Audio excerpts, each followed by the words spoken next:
অনেক খোঁজার পরে এগুলা পেলাম। হঠাৎ করে আমি দেখলাম আমাদের ঘাসের জমিতে এগুলা হয়েছে। আসলে এগুলার নাম কি জানি না, কিন্তু এগুলো অনেকে খুঁজেন। আমি আপনাদেরকে আজকে সরাসরি দেখাবো এগুলা দিয়ে কী করে। এই যে দেখেন, এগুলা এরকম একটা ফুল, ঠিক আছে? এগুলা শাক মনে করে অনেকে খায়। কিন্তু ভাই জানেন, অনেকদিন শহরে ঘোরার পরে ঘাসের জমিতে যখন অনেকদিন পর আসলাম না, তো অন্যরকম লাগতেছে, কারণ এখানে অনেকদিন হলো আসি না। আর আজকে আসার পরে যেটা দেখতে পেলাম ওটা আপনার সাথে আমি শেয়ার করতেই হবে আমার।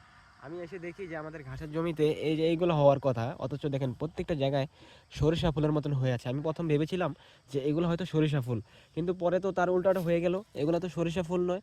এই দেখেন এগুলা কি দেখছেন? এগুলা দেখতে কিন্তু সরিষা ফুল, দূরের থেকে কিন্তু দেখা যায় সরিষা ফুল। ওই দেখেন, মনে হচ্ছে না সরিষা ফুল?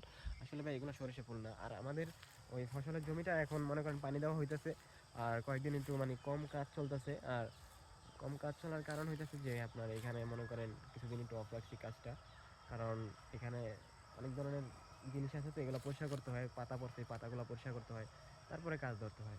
আর একটা ভিডিওর পিছনে তো অনেক পরিশ্রম আর অনেক কিছু দেখাইতে হয়, তো সেই জন্য আমি চাইতেছি যে সামনে আপনাদেরকে আপডেট দেবো আমাদের ওই জমিটা নিয়ে। কারণ ওইখানে ধনিয়া পাতা, তারপরে আপনার কুমড়া গাছের চারা, অনেক কিছু আছে। আর আমি অনেকদিন শহরের থেকে ঘুরে আসলাম, ওই ভিডিওগুলো আসবে। আমি শহরে কী করেছি, কোথায় গিয়েছি, এগুলোর জন্য আপনারা একটু রেডি থাকেন। আর আমাদের ঘাসের জমি নিয়ে আমি আরও আপডেট দিব, কারণ এগুলা সব কাটার পরে আমরা নতুন কোনো ঘাস লাগানোর চিন্তা ভাবনা করবো। আমি ওই চাচতো ভাই যে আছে ওর সাথে কথা বলবো, দেখবো ওর সাথে কথা বলার পরে ও কী বলে। কারণ ওর পরামর্শ না নিলে তো আর আপনার ঘাস লাগানো যাবে না। অন্য ঘাস লাগানোর চিন্তা ভাবনা করতে হবে, কারণ সামনে বর্ষার সিজন আসতেছে, বড় ধরনের ঘাস লাগাতে হবে। আর ওই যে দেখেন আমাদের ঘাসের জমিতে একজন শাক তুলে নিয়ে যাচ্ছে, তো তাকে আমি চিনি না, তো তার সাথে কি কথা বলবো কি না জানি না। আচ্ছা যাই হোক, এখন সামনের দিকে যাই, দেখি সে কী করে। আর আমি আপনাদেরকে আরেকটা আপডেট দিই ভাই, এখানে তো প্রতিদিন মানে আসা হইব না, আর আমি কালকা তো বাড়িতে ব্যস্ত থাকবো, তো আপনাদেরকে আমি অন্য আরেকদিন আপডেট জানাবো যে এইগুলা এই ঘাসগুলো সব কেটে ফেলা হবে। আর ওই জায়গায় ধনিয়া পাতাগুলো অলরেডি বড় হয়ে গেছে, ঠিক আছে, পাশে মনে করেন। আর আমাদের এই যে এখানে প্রতিনিয়ত মুরগি এসে মানে ঘাসের জমিতে ওরা নষ্ট করে ফেলে, জানি না এগুলো কোথা থেকে আসে। গ্রামের দেশি মুরগিগুলো দেখতে পাচ্ছেন, এগুলো অনেকে খুঁজে, ঠিক আছে, কেনার জন্য।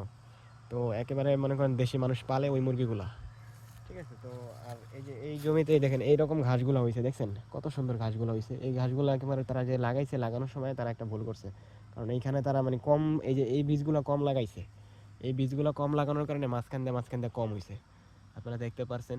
আর ঘাসের জমি নিয়ে আমি আপডেট পুরোটা দিব আপনাদেরকে।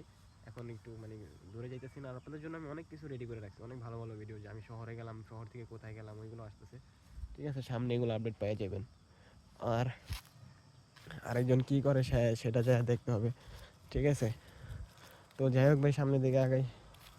এই কি করো? তো জানি না ও কি করতেছে, ঘাস নিতেছে। তো যাই হোক, এখন সামনের দিকে যাই, দেখি কি অবস্থা। বাসা চলে যাবো ভাই, এখন বেশিক্ষণ এখানে থাকবো না। আর আমাদের পেয়ারা বাগানের অবস্থা দেখছেন ভাই? এই দেখেন একটা গাছ কে জানি নামায় ফেলছে, আর মুরগিগুলোর জন্য বিশাল জমি এটা, ওরা এখানে খেলা করে। যাই হোক, সামনে ওই কৃষি জমি নিয়ে আপডেট পাবেন, ওই যে ওই জমির ফসল মানে রমজানের আগে যে সবজিগুলো হয় কিনা ওরা জানার চেষ্টা করবো। ভাই ভালো থাকেন, আর আজকে অনেকটা টাইম হয়ে গেছে, শরীরটা তেমন ভালো না, সবাই একটু দোয়া করবেন। সামনে আপনাদেরকে অনেক আপডেট দিব।